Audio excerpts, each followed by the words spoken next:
18 horas. Notícias de Manaus, Amazonas, Brasil e do mundo. Agora na Mix. Olá, muito boa noite para você ligado aqui na 100.7 FM Rádio Mix Manaus. Começa agora o seu programa 18 horas de hoje, quarta-feira, dia 1º de abril de 2026. E na apresentação, eu, Kennedson Paz, e comigo, Nathalie Moraes. Muito boa noite, Nath. Muito boa noite, Kennedson Paz, e a todos os ouvintes que já estão sintonizados aqui na 100,7. Até às 7 da noite nós temos um encontro marcado com as principais notícias desta quarta-feira aqui em Paz. Exatamente, e você pode contribuir com o nosso programa, gente, mandando aquela mensagem de texto, uma foto, um vídeo, mostrando como é que tá a volta pra casa. Manda pro nosso WhatsApp, que é o 994887592. É isso mesmo, a gente quer saber o que você acha dos assuntos, das matérias abordadas aqui no programa 18 horas. Tem alguma dica, crítica, sugestão? É só mandar lá no 994887592. E é claro, a gente continua com aquela meta, Kennedson Paz. Chegamos ao mês de abril, são quase 95 mil seguidores e a gente quer convidar você que ainda não segue o @18horasnews para ir lá deixar aquele like e compartilhar os nossos conteúdos. Exatamente, né, já vai lá, segue a gente no @18horasnews, que tem conteúdo tanto daqui de Manaus, Amazonas e do mundo. Gente, não perca essa oportunidade de seguir a gente. Tamo junto. Trânsito.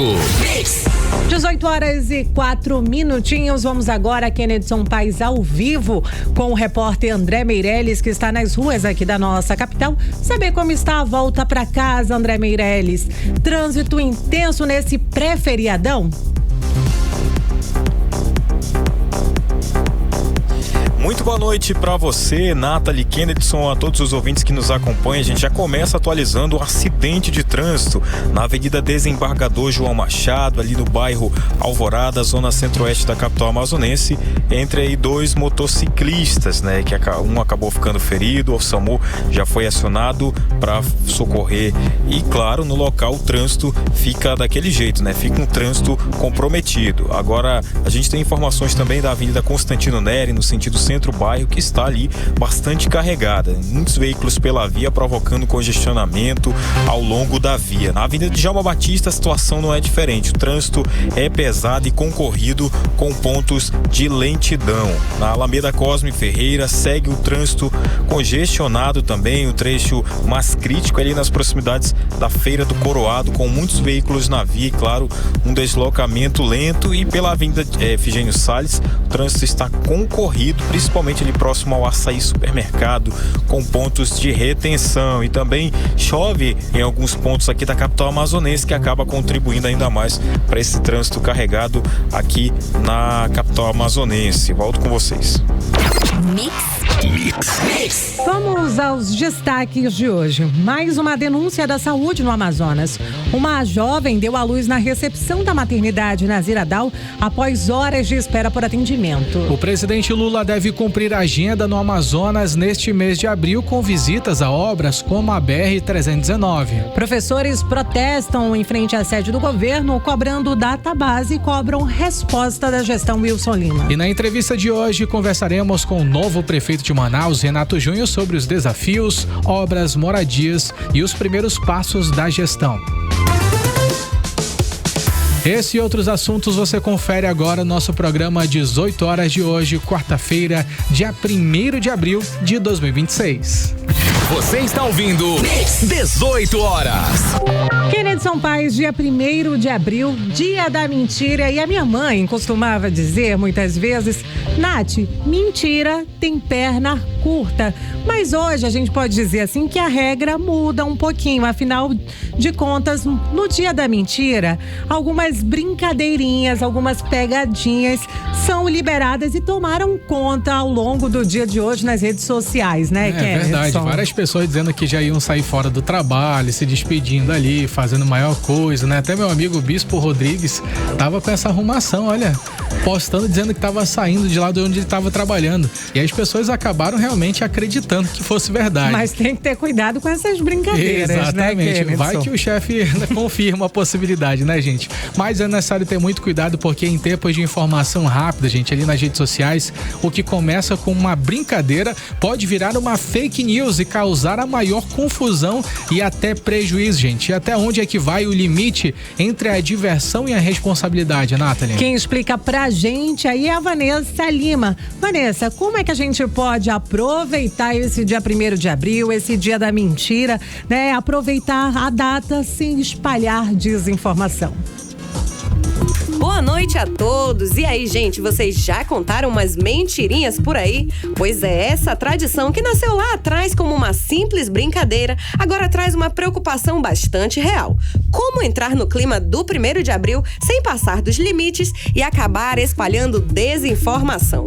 Uma forma segura de aproveitar é apostar em brincadeiras mais pessoais e inofensivas, aquelas feitas entre amigos, familiares ou colegas de trabalho, onde todo mundo entende rapidamente que se trata de uma piada. Outro ponto importante é evitar temas sensíveis, assuntos como saúde, tragédias, emprego ou qualquer coisa que possa gerar medo ou ansiedade devem ficar totalmente fora da brincadeira.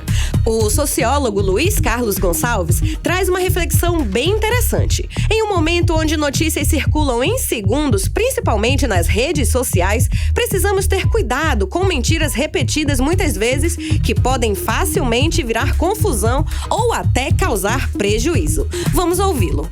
No dia 1º de abril, a data é tolerável, vamos dizer assim, mas ela merece uma reflexão pelo fato de que há mentiras cotidianamente sendo contadas como verdade, não é? Se nós fôssemos fazer uma reflexão até filosófica, nós pensaríamos, por exemplo, que o Foucault ele afirma das suas reflexões que o domínio de uma sociedade se dá pela construção das verdades. O que isso significa?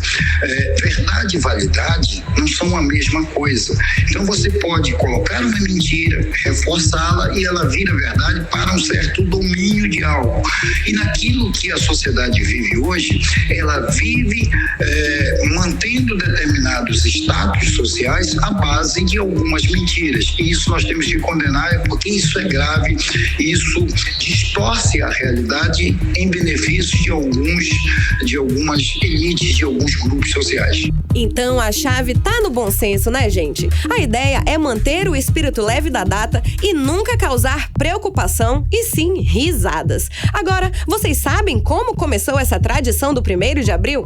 Bom, essa história começa lá no século XVI, quando na França o Ano Novo era celebrado entre 25 de março e 1º de abril, até que o rei Carlos IV adotou o calendário gregoriano e fixou o início do ano em 1º de janeiro. Como o sociólogo comenta, muitos resistiram à mudança e continuaram comemorando em abril. Vamos escutar essa história.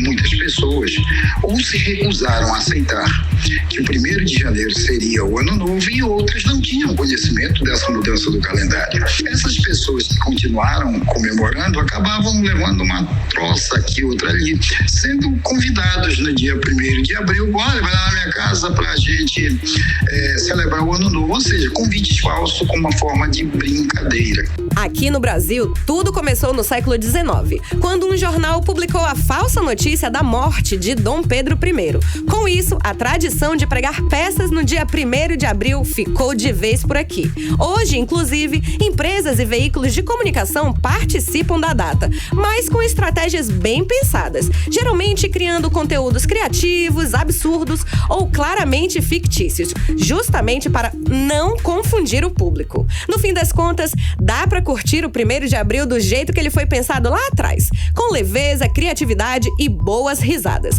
Só que agora com um ingrediente essencial dos tempos atuais: responsabilidade na informação, né, gente? Volto com vocês.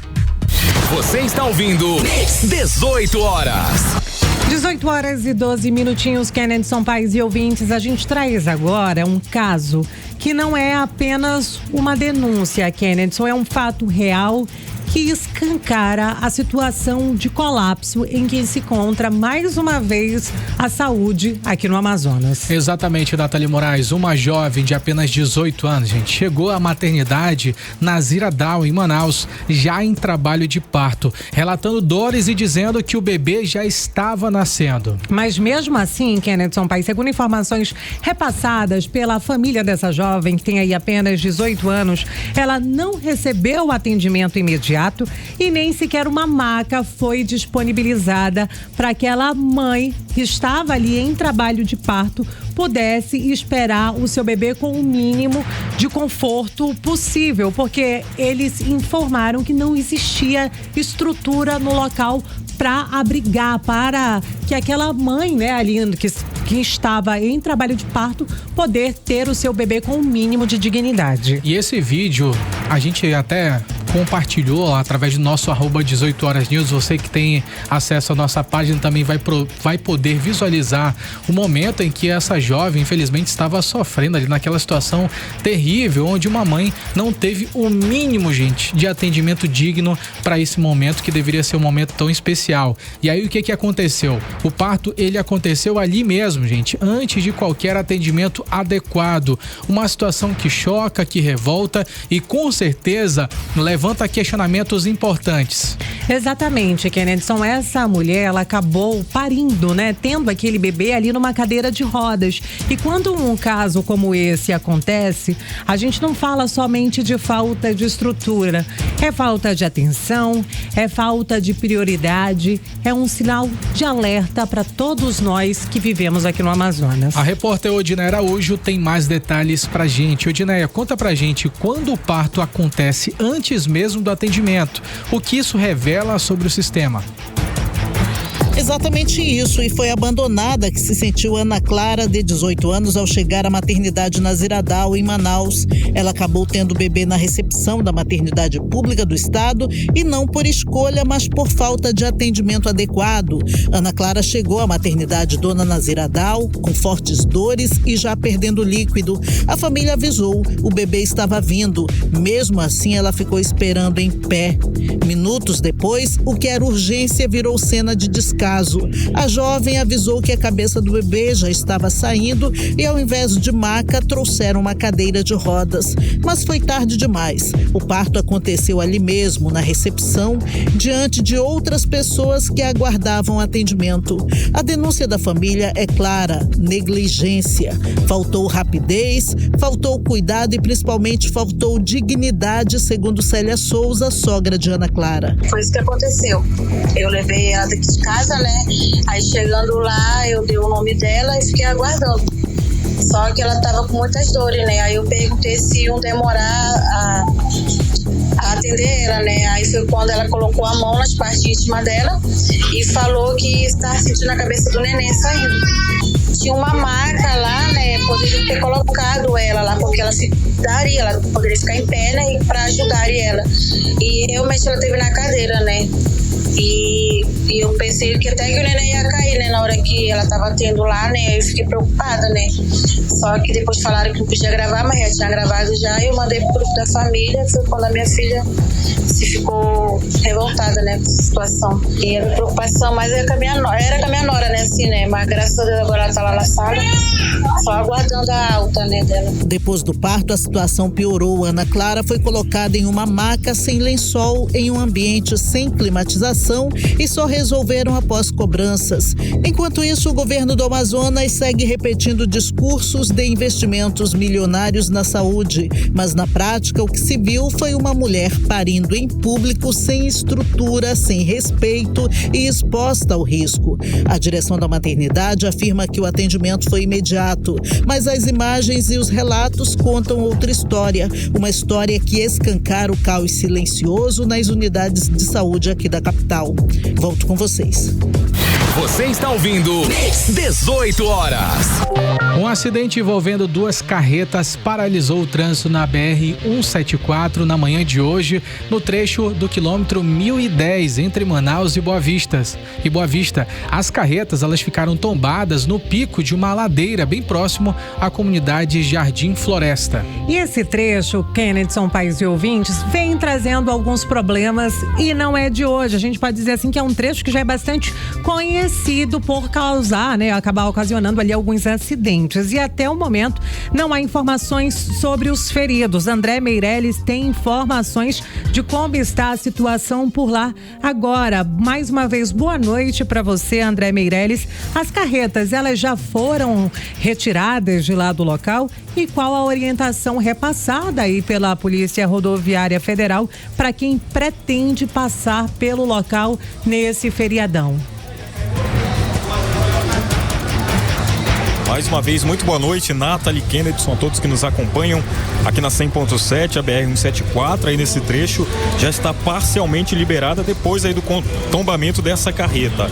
Esse acidente que aconteceu mais cedo, né, por volta das 7 da manhã, ali no quilômetro 1010 da rodovia, na altura de Presidente Figueiredo, chegou a interditar totalmente a via. Segundo a Polícia Rodoviária Federal, essa carreta ela tombou e ficou ali em L, bem no meio da pista, e acabou bloqueando completamente o tráfego ali naquele trecho.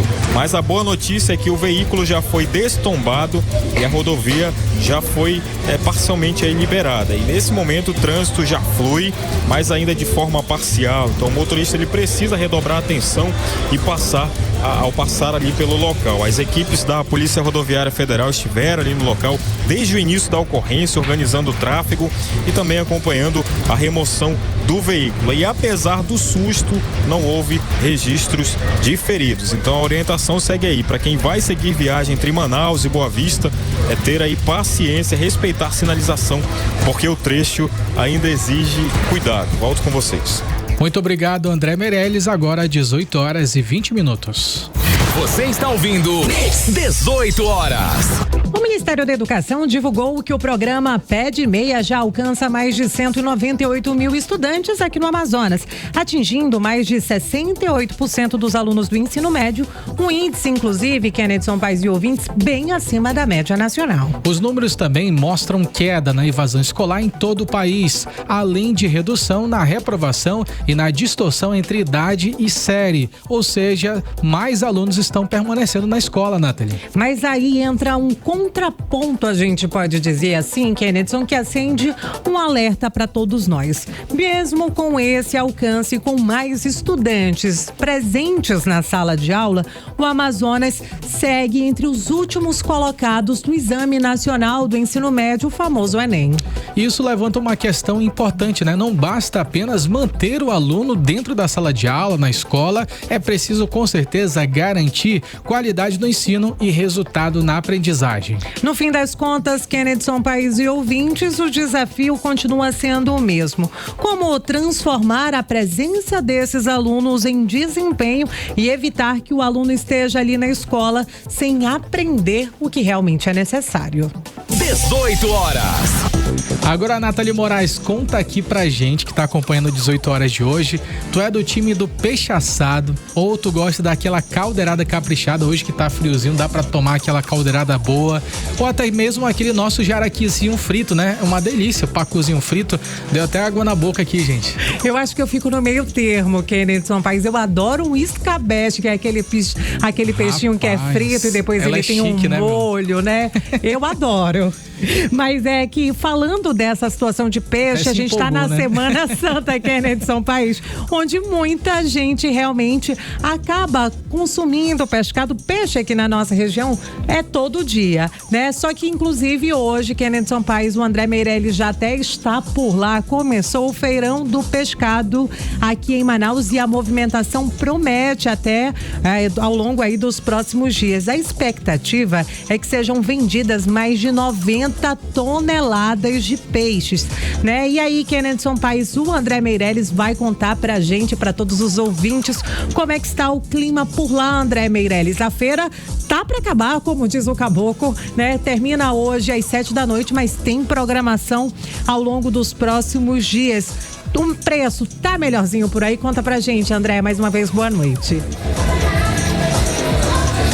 É isso mesmo, mais uma vez boa noite.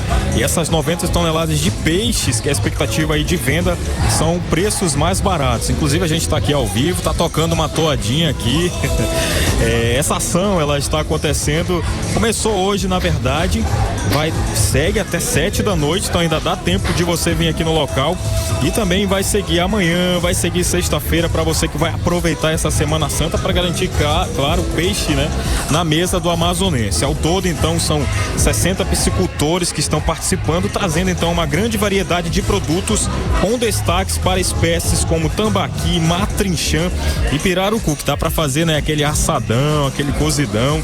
E não é só peixe não, também tem hortifrutis, como frutas, verduras e legumes que são vindos aí direto do produtor. Os produtos, eles vêm de vários municípios aqui, além de Manaus, também Presidente Figueiredo, Manacapuru, Itacoatiara, Maués, Iranduba, Rio Preto da Eva. Então esse feirão acontece em 2 pontos da cidade. Aqui Amadeu Teixeira, onde a gente está nesse momento, também no Centro Cultural dos Povos da Amazônia. E para trazer mais detalhes para a gente está aqui com o engenheiro de pesca da ADS, que é o Aprígio Moraes, não é isso, Aprígio? Então conta pra gente, vai acontecer aí até sexta-feira e são os melhores produtos aqui no local, tá vindo também do interior do estado, é isso? Exatamente, a ADS tem esse programa, esse projeto do feirão, tá na 17ª edição e esse ano a gente está priorizando ainda mais a piscicultura local.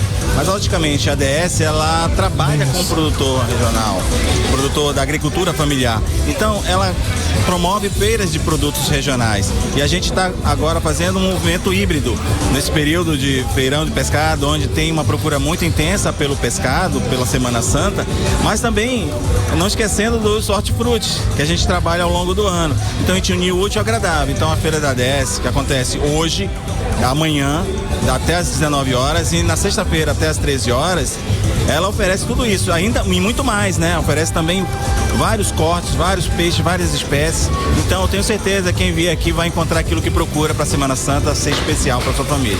É uma oportunidade aí, por exemplo, para aquelas pessoas que não tem muito tempo também para ir pesquisar. Chegou aqui, pode comprar um precinho, um peixinho com um precinho mais barato. Claro, a ADS, antes de a gente formular toda uma tabela referência de valores, a gente faz uma pesquisa de mercado, analisando para justamente colocar um preço acessível, justo, mas isso não quer dizer que ele não possa ser diminuído. Historicamente a gente tem isso, porque a feira ela é um ambiente de barganha.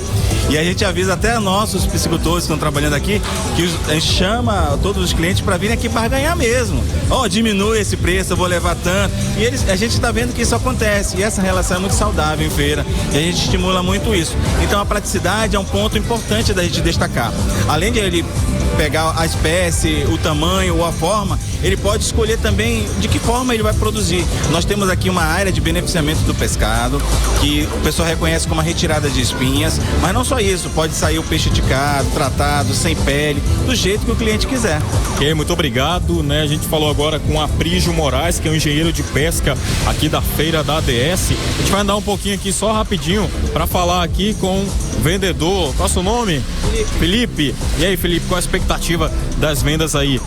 Bom, as expectativas são as melhores possíveis, né? Hoje nós tivemos um bom movimento, tendo em vista que essa feira ela é muito importante para quem é piscicultor, né? Para o escoamento da produção direto para o consumidor final, onde a gente tem a oportunidade de eliminar ali o atravessador e colocar na ponta um produto de alta qualidade no preço acessível para quem quer um pescado de alta qualidade, né? Fala para os ouvintes, você está vendendo o que aqui? Eu estou vendendo matrinchã, estou vendendo tambaqui curumim, né? A matrinchã já está tratada, beneficiada.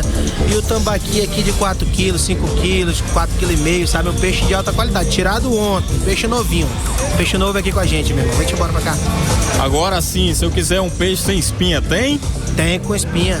Tem com espinha, tem sem espinha, tem de todo jeito, meu irmão. Do jeito que o cliente preferir. Tá bom, muito obrigado. A gente falou com o Felipe, que é vendedor, tá vendendo aqui peixes. Olha, antes de entregar, a Nathalie Kennedson tá tocando uma toada aqui, eu não sei como é que tá saindo o som aí, mas vamos lá. Olha, roelo, até 3 quilos, R$13,90, tá? Tambaqui de 3 a 5 quilos é R$16,90, né? Tem também aqui matrinchã, R$28,90.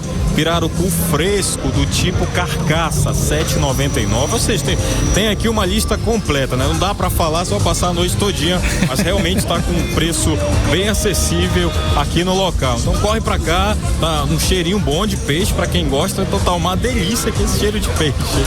Vem pra cá, tchau. Eu tô achando que essa fala do André Meirelles, Nathalie Moraes não foi muito positiva não, viu? Acho que ele não conhece muito de peixe não, né? Roelo, ele é gringo. Roelo. Agora Manaus, 18 horas e 28 minutos. Você está ouvindo 18 horas. Educadores da rede estadual voltaram a se reunir em frente à sede do governo do Amazonas na manhã de hoje, cobrando o pagamento da database da categoria. A reivindicação já vem de algum tempo, gente, mas até agora, segundo os professores, não houve diálogo nem com a secretária de Educação, nem com o governo do estado. Mesmo com o indicativo de greve, a categoria diz que ainda vem tentando negociar para evitar o impacto nas aulas, principalmente na sala de aula para quem estuda aí na rede pública de ensino. E quem traz os detalhes pra gente é novamente a repórter Odineia Araújo. Odineia, mais uma vez os educadores eles foram ao governo e dessa vez conseguiram ser recebidos? Não, mais uma vez não foram recebidos pelo governo do estado durante um ato público organizado pelo Sindicato dos Professores e Pedagogos de Manaus, em frente à sede do governo. O sindicato denunciou o atraso nas negociações e a falta de diálogo por parte do governo. Wilson Lima, segundo o coordenador jurídico do Aspron Sindical, Lambert Melo. A nossa database na SEDUC é em 1º de março. Nós deveríamos ter recebido os nossos salários de março, já reajustados com a reposição da inflação. Lamentavelmente, nós recebemos os salários de março sem o reajuste salarial, o que significa dizer que a nossa database está atrasada, que o governador não pagou, e nós estamos nessa campanha desde o início de janeiro, que a gente está buscando diálogo com a secretária de Educação, também com o governador, e nós continuamos sem ter nenhuma resposta. Continuamos sendo ignorados, como se nós não existíssemos. Diante da atitude do governo, a categoria entrou em estado de greve e nesta quarta-feira realizou uma paralisação de advertência, segundo o coordenador jurídico do Aspron Sindical, Lambert Melo. Então, desde o sábado passado, nós já estamos em estado de greve, organizando a categoria para deflagrar uma possível greve, que nós não queremos que aconteça, mas que tudo indica será a nossa única alternativa. Dentro desse estado de greve, nós aprovamos também na Assembleia passada realizar no dia de hoje um dia de paralisação de advertência, para justamente mostrar ao governador que nós precisamos ser vistos e que nós precisamos do pagamento do nosso reajuste salarial. Os professores cobram um reajuste de 17%, sendo 12% de perdas acumuladas com a inflação e apenas 5% de ganho real, um pedido que, segundo o Aspron Sindical, é o mínimo diante das condições atuais. Além disso, vieram à tona denúncias de salas superlotadas, estrutura precária e até o descumprimento de decisão judicial sobre a jornada de trabalho que foi ampliada sem aumento proporcional no salário. Mas o que se vê hoje é uma categoria cansada, desvalorizada e ignorada. E o silêncio do governo só aumentou a revolta. Os educadores agora vão fazer uma nova Assembleia Geral para que a categoria decida se entra em greve ou não. O que a gente quer saber é até quando o governo vai virar as costas para quem sustenta a educação pública no Amazonas. Volto com vocês. Você está ouvindo 18 horas. Política.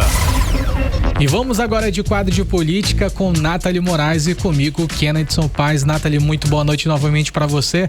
Tô sabendo, Nathalie Moraes, que o presidente Lula vai cumprir a agenda aqui no nosso estado do Amazonas, ainda neste mês agora de abril, vai fazer diversas visitas, incluindo obras na BR-319, a tão sonhada obras da BR-319. Tá saindo, né, Nath? Então, Kennedson Paes e ouvintes, mais uma vez, boa noite para você que tá chegando, sintonizando aqui com a gente agora na 100,7 no 18 horas. Kennedson Paes, é isso mesmo. Inclusive, essa informação foi confirmada pelo senador Eduardo Braga. No programa dessa terça-feira, a gente trouxe uma série de anúncios que foram feitos, né, aí pelo governo federal sobre a situação da pavimentação daquela região ali do trecho do meio na BR-319, e a promessa é que agora tudo vai sair do papel, Kennedson Paes. E com isso, né, o senador Eduardo Braga confirmou na manhã de hoje que o presidente Lula deve cumprir a agenda aqui em Manaus. Inclusive, ele deve acompanhar as obras ali naquela região do trecho do meio.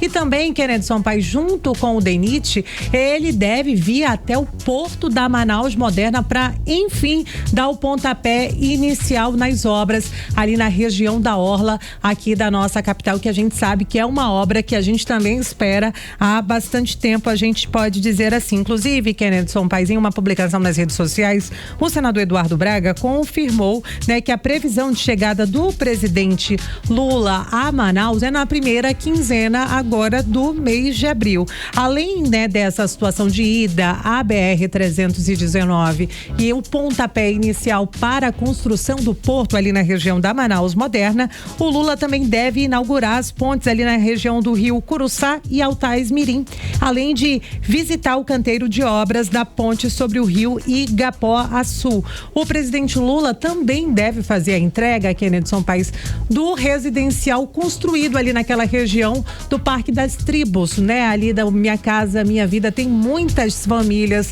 ali daquela região e aguardando. Investimento federal, né? Aí por esse momento, e essas obras também devem ser entregues agora nessa primeira quinzena do mês de abril. 18h34, Kennedy Sampaio. Vamos continuar falando do cenário de Lula nacional, porque, né, ele fez a primeira reunião ministerial do ano de 2026 e aí durante essa reunião ela foi marcada assim por despedidas, porque afinal de contas a gente está em ano de eleição e a janela partidária está fechando, né, Kennedy Tá todo mundo correndo, né? Tá e aí uma novidade que inclusive a gente até falou no programa dessa segunda-feira foi a permanência do vice-presidente Geraldo Alckmin. Agora é real e oficial, confirmada pelo presidente da República. Conta tudo para os nossos ouvintes. Exato, Nathalie Moraes. O presidente Lula, ele confirmou o Geraldo Alckmin como sendo o seu próximo vice-candidato, né? Vice-candidato à presidência da República. Ele já vinha sendo especulado para essa situação e ele de fato vai vir como candidato, como vice na chapa à reeleição pela presidência da República aqui no nosso país. E segundo as informações que a gente já tem disponíveis, pelo menos 18 ministros deixarão as funções, segundo as informações do presidente Lula, que já confirmou. E aí Lula deu a declaração durante a reunião ministerial, como você mencionou, Nathalie, lá no Palácio do Planalto, nesta manhã desta quarta-feira. É um evento que marca essa saída de vários ministros do governo para poderem se candidatarem ao pleito em outubro. E segundo as informações do presidente Lula, outros 4 nomes ainda devem ser anunciados que vão deixar os cargos nos próximos dias. Para a legislação eleitoral, os ocupantes dos cargos no executivo, eles precisam deixar as funções até o dia 4 de abril para disputar o pleito, ou seja, precisam ser exonerados e também sair do governo. A exceção são os cargos de presidente e também vice-presidente, Nathalie Moraes. É claro que a gente vai seguir acompanhando todo esse momento de transição, essa mudança justamente no secretariado, nas pessoas que ocupam os ministérios da República, e também vamos trazer detalhes a respeito sobre as últimas pesquisas. Assim que forem saindo essas novas pesquisas, a gente volta trazendo ainda mais detalhes, porque a situação pode mudar a qualquer lance, né, Nathalie? É isso mesmo, Kennedy Sampaio. Esses foram os nossos destaques de política desta quarta-feira. Você está ouvindo 18 horas. Trânsito. 18h36, Kennedy Sampaio. Começamos o programa 18 horas de hoje com o André Meirelles falando de alguns acidentes, de alguns pontos de retenção. Vamos saber se o trânsito nesse momento deu aquela aliviada para quem está tentando voltar para casa. Mais uma vez, boa noite para você, André Meirelles. Conta tudo. Pois. Muito boa noite, mais uma vez, Nathalie, Kennedy, a todos que nos acompanham. Olha, o trânsito continua bastante carregado aqui pela capital amazonense. A gente tem as informações da Avenida São Jorge. Nesse momento o trânsito está pesado, carregado por esse trecho, né? A gente fala no sentido bairro, né? Para quem vai ali seguir no sentido bairro, o trânsito está bastante carregado. Outro ponto também que tem, que fica ali com o trânsito carregado também, é esse trecho da Avenida Brasil. Esse a gente já fala próximo ali do conjunto Ayapuá, que segue ali no cruzamento com a Avenida Coronel Teixeira. Nesse trecho também há dificuldades para trafegar no local. A gente falando da Coronel Teixeira, que já é próximo de 2 grandes supermercados que tem aqui na capital amazonense, já seguindo próximo ali onde está tendo a obra, né, do viaduto Passarão, trânsito bastante carregado e também nesse trecho que a gente fala também seguindo sentido Ponta Negra, ali nas proximidades do conjunto Ayapuá. Volto com vocês. Muito obrigado, André Meirelles. Agora Manaus, 18h38. Você está ouvindo 18 horas. Entrevista do dia. E na entrevista de hoje, aqui no 18 horas, a gente conversa agora com o novo prefeito de Manaus, Renato Júnior, que foi empossado nesta terça-feira após a renúncia de Davi Almeida ao cargo. Renato Júnior é formado em gestão pública, começou a trabalhar ainda quando criança na Feira da Manaus Moderna, foi secretário de infraestrutura em 2022 e em 2024 foi eleito vice-prefeito e agora assume o comando da capital. Renato, seja muito bem-vindo a 18 horas. Muito obrigado, primeiramente boa noite a todos os ouvintes aqui do 18 horas da Mix. Agradecer aqui a Nathalie e o Kedson também pela forma carinhosa que fui recebido aqui, pelo Armandinho, por todo mundo. Uma grata alegria para mim, muito me honra me colocar aqui humildemente à disposição da minha cidade, da cidade que eu nasci, da minha terra, do meu estado, para servir e contribuir com muito trabalho, com muito suor, com muito empenho, com muita dedicação à nossa cidade. Quanto orgulho com a história que eu tenho de poder servir, dar continuidade ao trabalho iniciado pelo prefeito Davi Almeida. Prefeito, eu sei que são poucas horas à frente da Prefeitura de Manaus agora como prefeito de fato, mas eu queria que o senhor contasse para os nossos ouvintes o que muda a partir de hoje com o Renato ganhando ainda mais esse protagonismo como prefeito. Na verdade, assim, não é bem uma questão de o que muda, né? Vamos lá, o prefeito Davi tem um perfil de liderança, eu tenho outro perfil, porém nossos objetivos são os mesmos, que são servir a população, a todos os homens, mulheres, crianças, adultos e idosos da nossa cidade, e com isso a gente vai se entregar, se empenhar ao máximo. Eu estarei, vou estar com um time de secretários agora com algumas mudanças por conta do processo eleitoral. Alguns secretários serão candidatos e nós iremos estar fazendo aí algumas substituições completamente normais nesse processo eleitoral, mas que estarão completamente alinhados com as necessidades da população. Agora, prefeito, a gente sabe que existem muitos desafios pela frente. Atualmente o senhor está na frente da Prefeitura Municipal de Manaus e o senhor já consegue visualizar, prefeito, alguns principais objetivos, os principais desafios que o senhor vai tomar como prioridade para esse momento, agora inicialmente? Nós temos alguns desafios, é claro, algumas linhas, alguns pontos cardeais que a gente vai tomar como linha mestra nesse momento, que daqui a pouquinho já começa. Por exemplo, hoje é um dia chuvoso na cidade de Manaus, mas eu acredito que já nos próximos 20, 30 dias já começa aí pelo menos o início de um verão, que nós vamos intensificar a operação tapa-buraco nas ruas da cidade de Manaus e também limpeza, poda, varrição, a limpeza urbana. E também iremos fazer algumas intervenções no trânsito da cidade de Manaus. Você que está nesse momento me ouvindo, no carro ou no ônibus, você está aí realmente vendo como está a situação no momento que chove um pouco, principalmente nesse horário que nós estamos aqui. Manaus, praticamente o trânsito fica inviável, parado. Isso se dá porque Manaus tem 2.300.000 habitantes e mais de 1 milhão de veículos. Aumentou muito o número de carros. Aumentou muito. E as vias são as mesmas. A quantidade de faixa que tem são as mesmas, então, de 30, 40, 50 anos atrás. Ou seja, os nossos desafios são esses. Às vezes, uma pessoa me criticou uma vez, por que tu fez o alargamento da Avenida do Turismo? O alargamento da Avenida do Turismo se dá preparando aquela avenida para as 26.000 unidades habitacionais que serão feitas ali naquele espaço. Pensando no futuro, por isso que foi enlarguecido. Nós temos um projeto para enlarguecer a André Araújo aqui. Por exemplo, hoje é 2 faixas, a André Araújo fica completamente viabilizada. Nós temos um projeto para enlarguecer a Avenida Desembargador João Machado. É claro, ainda não temos o recurso todo para essa obra da Desembargador João Machado, mas a gente já está finalizando o projeto para em seguida mandar para o processo licitatório tão logo chegam os recursos. Ou seja, nós estamos com muitos desafios, estamos fazendo o viaduto Passarão, que fica ali na Avenida Brasil com a Coronel Teixeira. Nesse momento dá transtorno por conta da obra. É natural que tenha esse transtorno, mas não tem como comer o ovo sem quebrar as cascas dos ovos, não tem jeito. Então, a gente já entregou o viaduto Rei Pelé, já entregamos o viaduto José Fernandes, já entregamos o viaduto Márcio Souza. Foram 3 viadutos em 2 anos e 9 meses.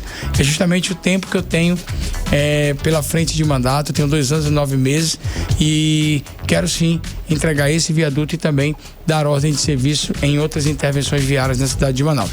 Prefeito, acompanhei algumas entrevistas, né, que o senhor concedeu aí nessas primeiras horas. O dia de hoje foi um dia longo de muitas entrevistas. E aí, durante algumas dessas entrevistas, o senhor reforçou a importância de manter o diálogo com todos os parlamentares, com todas as lideranças políticas. E eu queria que o senhor falasse um pouco mais sobre como é que vai acontecer esses diálogos para os nossos ouvintes aqui da Rádio Mix. O senhor pretende realmente buscar apoio dos senadores, deputados federais, conversar com o governo federal? Com certeza, acho não. Na verdade, nós temos, e eu vou fazer isso, eu vou bater na porta do governador do Amazonas, governador Wilson Lima, colocando a cidade de Manaus à disposição para receber o apoio do governo do estado. Vou bater na porta do presidente da Assembleia, Roberto Cidade, e também para colocar a cidade de Manaus à disposição da Assembleia para indicação de emendas quando necessário.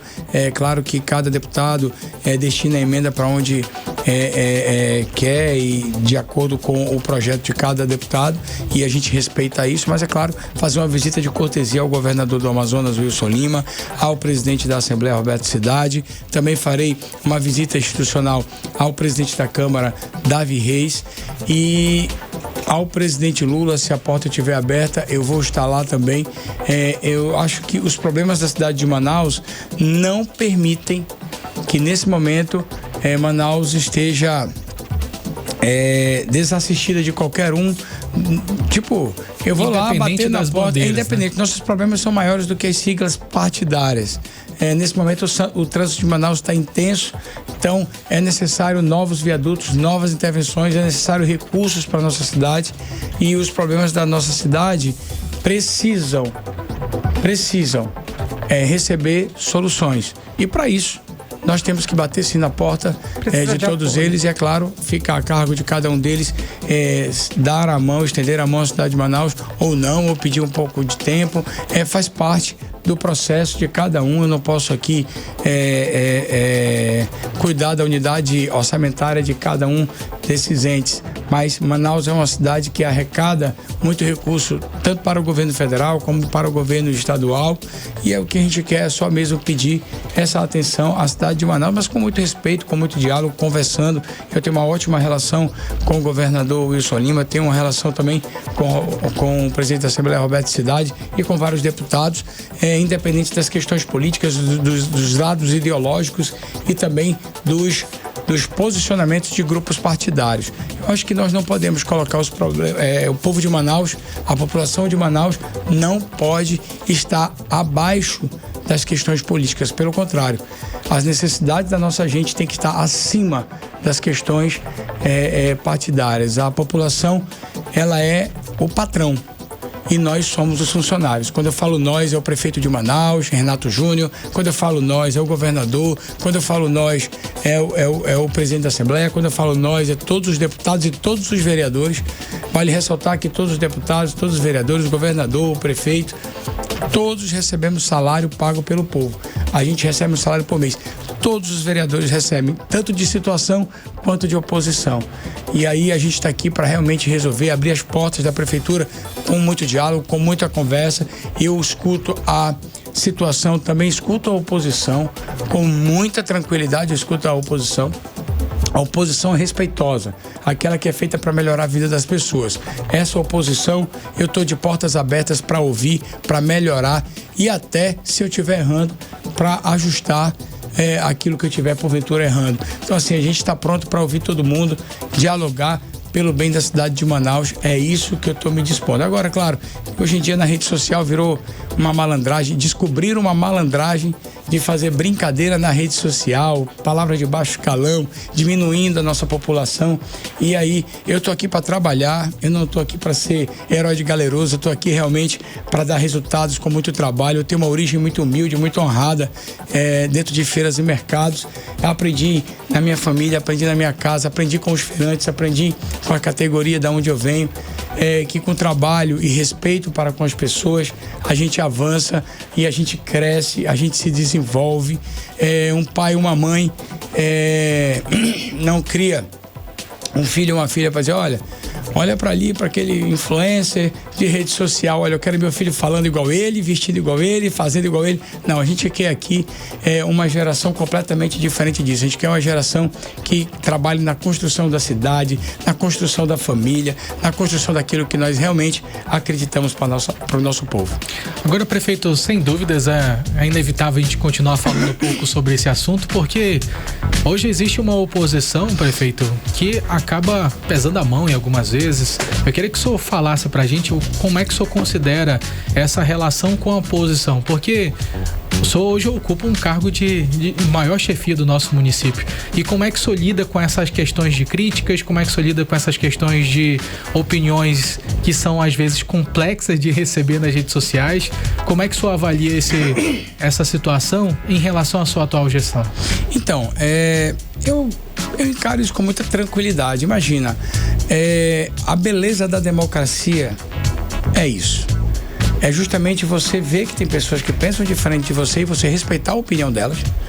E muitas das vezes você pensa diferente delas e tá tudo certo. A gente respeita.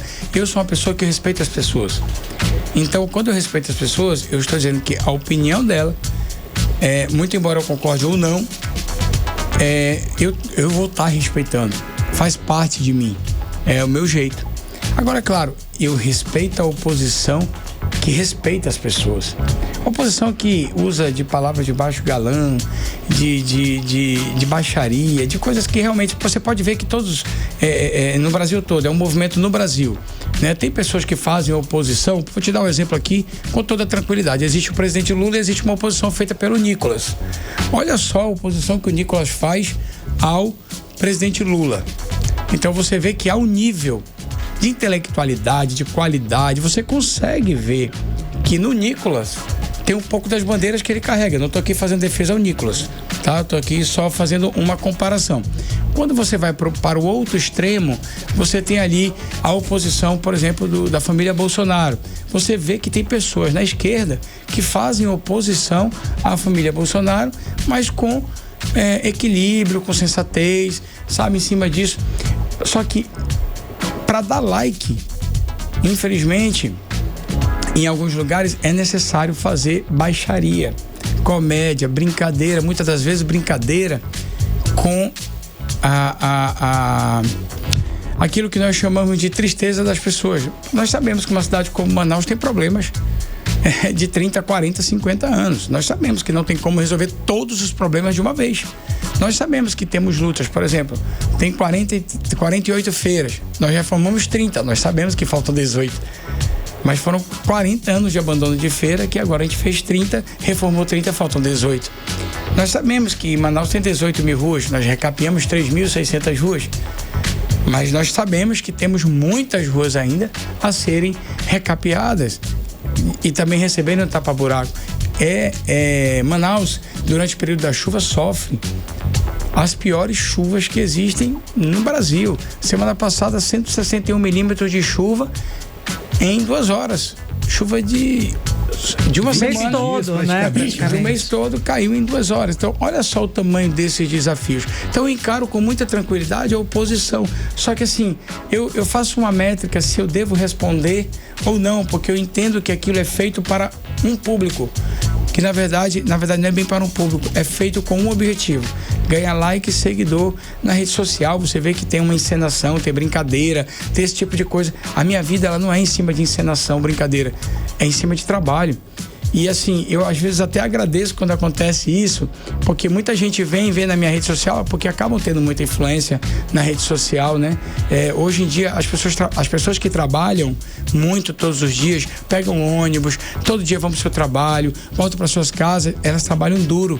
Então, elas, quando abrem o celular, elas querem ver o quê? Palhaçada, entretenimento, né? Ela quer se divertir. Então, esse público acaba fazendo essa palhaçada para poder ter essa audiência, e aí acabam, por algum motivo, chegando na minha rede social, e eu tenho ganhado vários seguidores, aí alguns até comentam, olha, eu pensei que era isso, mas eu vejo que você trabalha e tal, e eles vão ficando por aqui, e aí vai aumentando meus seguidores. Que bom que os seguidores que estão vindo pra cá, Renato Júnior, _ Amazonas, aí quem quiser, já tô fazendo um jabá. Pode fazer. Mas aqui na minha rede social, você não vai encontrar entretenimento, você vai encontrar um homem trabalhador, que tem uma origem na feira, que tem origem no mercado, que é um pai de família, que crê em Deus.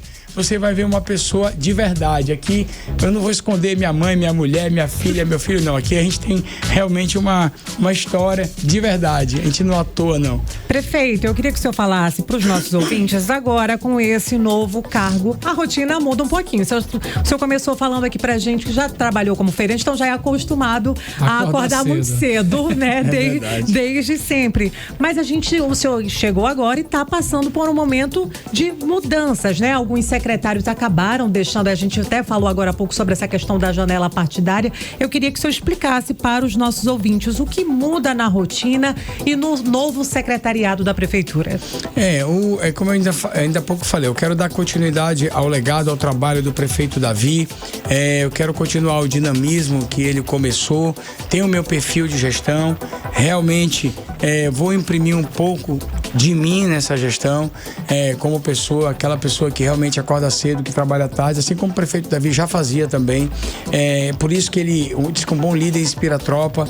Ele realmente fazia isso, a vida dele era isso, e vai continuar me aconselhando em muitos momentos que eu buscar, e estou aqui pronto para ouvir, inclusive críticas. E aqui eu abro um espaço para a população, para vocês da imprensa, para todo mundo, para você que está me ouvindo no carro. Eu também me indigno quando eu estou no trânsito da cidade, como você está agora me ouvindo, está no engarrafamento, eu também me indigno. Eu chego atrasado em casa, eu chego tarde em casa também, e essas indignações eu quero trazer para cá, para a gestão pública, para a gente realmente dar, pelo menos melhorar. A gente não consegue resolver todos os problemas do trânsito de Manaus, mas melhorar. Esse dinamismo eu quero imprimir na gestão, ouvindo as pessoas. Dona Maria, o seu João, se necessário for, de vez em quando pegar um ônibus, como peguei semana passada sem nenhum assessor, sem segurança, sem fotógrafo, uma semana antes de ser prefeito, eu do nada peguei meu carro, parei ali no canto, fui na parada de ônibus, tomei café no primeiro terminal que eu parei, fui em todos os terminais pegando ônibus de um pro outro, peguei o 010, 222 lá no Ceasa, vim parar no Alvorada, peguei o 010 Norte e Sul, fui rodando, peguei o 014 e fui aí só rodou. Rodei bastante. Pegou o 014 e conheceu a cidade inteira. Mas olha, eu vou te falar, o 010 também. O 010 foi dado Alberto Vale até ali o Vista Bela. Então, assim, rodei bastante na cidade de Manaus, com um chapéu e um óculos. Não estava camuflado. Disfarçado. Algumas pessoas me reconheceram, mas eu estava tranquilo. O garoto que estudava na escola pública, lá no Francisco Albuquerque, no centro de Manaus, na Avenida Joaquim Nabuco, que trabalhava na feira, pegava muito ônibus. Então, fui lá revisitar essas minhas origens para me saber aonde o sapato aperta. Eu acho que o gestor público tem esse dever, o patrão é o povo, a gente é funcionário, e olha a honra que Deus nos dá de poder estar me dando, de poder ser prefeito de Manaus com 39 anos. Sou o terceiro prefeito mais jovem da cidade de Manaus. O primeiro foi Gilberto Mestrinho, com 21 anos. O segundo, salvo engano, foi o senador Eduardo Braga, com 34. E agora eu com 39 anos. Quanta honra Deus está me dando, a generosidade do prefeito Davi, a vontade do povo. E assim, muito feliz. Eu vou transformar essa minha gestão de 2 anos e 9 meses é um sacerdócio de entrega, de dedicação. Podem ter certeza que todos os problemas de uma vez não serão resolvidos, mas que durante o dia eu vou dar tudo de mim para realmente estar resolvendo os problemas da cidade de Manaus. Não tenha dúvida, quando no momento difícil da cidade que possa estar passando em qualquer momento, eu vou estar lá. É muito fácil você chegar, é muito fácil a pessoa ver 161 milímetros de água caindo na cidade de Manaus. Algo que é incontrolável da natureza. A última chuva igual essa caiu há 6 anos atrás. É muito fácil pegar um celular e fazer um videozinho para dar like na internet, para dizer que a cidade alagou. Alagou em Nova York também, alagou em Dubai há 2 anos, 1 ano e meio atrás, alagou o aeroporto de Dubai. Alaga, não estou comparando Manaus com grandes metrópoles. Não estou comparando, mas São Paulo alaga, metrópoles, né, grandes metrópoles alagam, que não cai o volume de chuva que Manaus cai. Manaus cai uma chuva hoje que não caía 30 anos atrás. Então são esses os desafios. Manaus é a maior cidade da Amazônia, é uma metrópole. Manaus é uma cidade totalmente diferente de todas as cidades do mundo. Manaus é cortada por 26 igarapés, tem 2.300.000 habitantes. Muitos deles não escolhem morar em áreas de risco. Vão para ali por questões sociais. Muitas das vezes, fugindo do aluguel, montam ali uma casa numa área de risco. Eu não estou aqui fazendo, então ele está defendendo a invasão. Não estou dizendo isso. Mas eu também não posso criticar quem mora numa área de risco. Muitas das vezes é uma pessoa que tem seu filho, sua filha, vindo do interior com sofrimento, que carrega na sua história e que tudo que quer é um teto para dormir. Então, assim, o que nós precisamos fazer é dar a eles melhores condições. Por isso que a gente está investindo em habitação. Antigamente, a invasão era o bairro do Alvorada, que era a cidade das Palhas, e virou o bairro do Alvorada. Antigamente, o planeta dos macacos era uma invasão, lá na Redenção. Era a Redenção, que antes era o planeta dos macacos, virou o bairro da Redenção. Infelizmente, a nossa cidade, ela cresceu desordenadamente nos últimos 35 anos. E agora chegou a conta para pagar. E nós estamos trabalhando todo dia. E essa conta vem com chuvas que a gente não controla, com uma drenagem que está calculada para uma quantidade de água e vem 5, 6, 8 vezes mais. Infelizmente, com o descarte incorreto do lixo, que é descartado de forma indevida, ainda encontramos na nossa cidade, infelizmente, mesmo com ecobarreira, mesmo com coleta de lixo todo dia, a gente nem encontra sofá em Igarapé, cama no Igarapé, geladeira no Igarapé. E aqui fica uma crítica, é uma parcela pequena da população que faz esse descarte de lixo lá, mas traz problema para toda a população. E uma vez uma pessoa perguntou, mas será que é o político que joga lá no Igarapé esse sofá? Claro que não, mas também não podemos dizer que é toda a população. Há uma fatia pequena que ainda faz isso, e nós estamos incentivando, investindo em educação, não somente nos comerciais de TV, de rádio, de internet, mas também na educação da próxima geração. A gente está investindo na educação nas escolas, na primeira infância. Não descarte lixo, com músicas infantis, com livrinhos educativos, com uma política pública para a próxima geração. Sabe por quê, Nathalie, e você que está me ouvindo, que está dirigindo já é habilitado, ou seja, ou é para ser habilitado. Pelo menos, mas assim, você que está me ouvindo aí, infelizmente, você que está me ouvindo, todos nós, a nossa geração dos nossos pais erraram. Porque descartaram muitas das vezes, não estou dizendo que você fizemos isso, mas essa geração errou. A gente tem que agora investir na próxima geração, para que Manaus seja preparado para o futuro, para que as pessoas possam entender que o saquinho de din-din, o aluno precisa entender que o saquinho de din-din que joga no chão vai parar numa drenagem profunda, vai desanelar essa drenagem profunda, que no momento da chuva vai entupir, e quando entupir vai alagar as casas e vai levar a geladeira, o fogão, e vai trazer muitos problemas para aquela família. Tudo que você faz de ruim para a natureza devolve bem ruim depois. O preço é alto. O preço é alto. Então é esse o Renato, que está aqui humildemente se colocando à disposição da cidade que ama, da cidade que nasceu. Eu já devo a cidade, porque ela me viu nascendo. Então já nasci devendo Manaus. Agora, prefeito, como o senhor contextualizou aqui, falou um pouco sobre a sua história de vida, ex-feirante desde criança, o senhor acredita que com essa sua experiência de um ex-feirante, de alguém que conhece a realidade do povo, isso vai agregar à sua gestão? Sim, não tem nenhuma dúvida. É assim, eu vou aqui falar para vocês. É muito desafiador o dia a dia da população. A população já tem muitos problemas, como eu acabei de falar. E eu tenho na minha história as marcas de alguém que já carregou caixa com 13 anos de idade. Eu vou falar um pouco aqui. Eu nasci no Morro da Liberdade. Com 4 anos de idade fui morar lá no bairro Planalto. Meu pai estava numa condição financeira boa. E dos meus 4 até os meus 12 anos, a condição financeira do meu pai era muito boa. Quando ele faliu.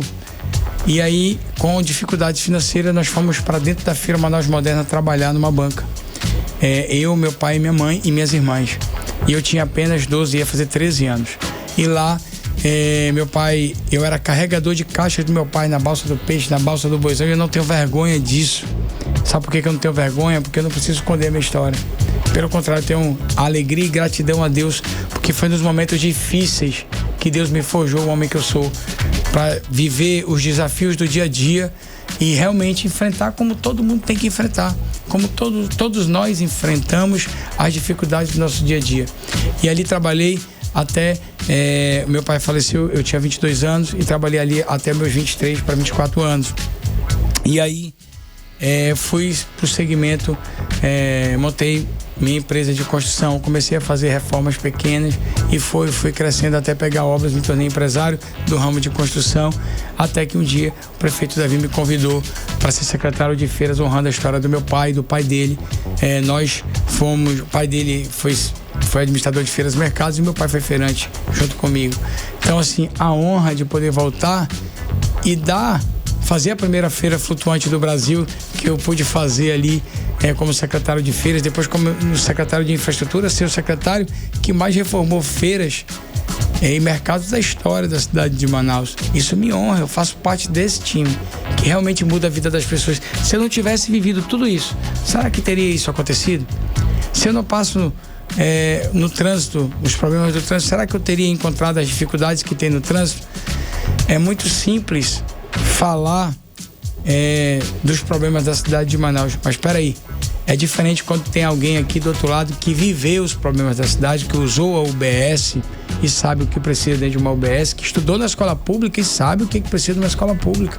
Então, é no olhar de uma criança que eu consigo hoje enxergar as maiores dificuldades que a população precisa e pede, e nós temos o dever de trabalhar todo dia para amenizar, diminuir pelo menos um pouco o sofrimento da população.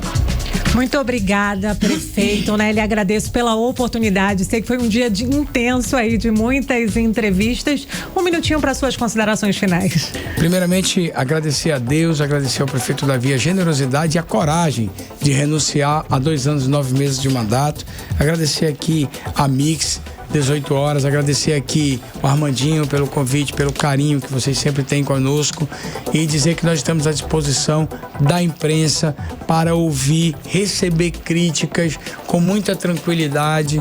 No momento que nós acertarmos quem ganha a cidade de Manaus, se porventura em algum momento eu errar, eu estou aqui para receber críticas e consertar e recalcular a rota, botar aí no GPS, recalcular a rota.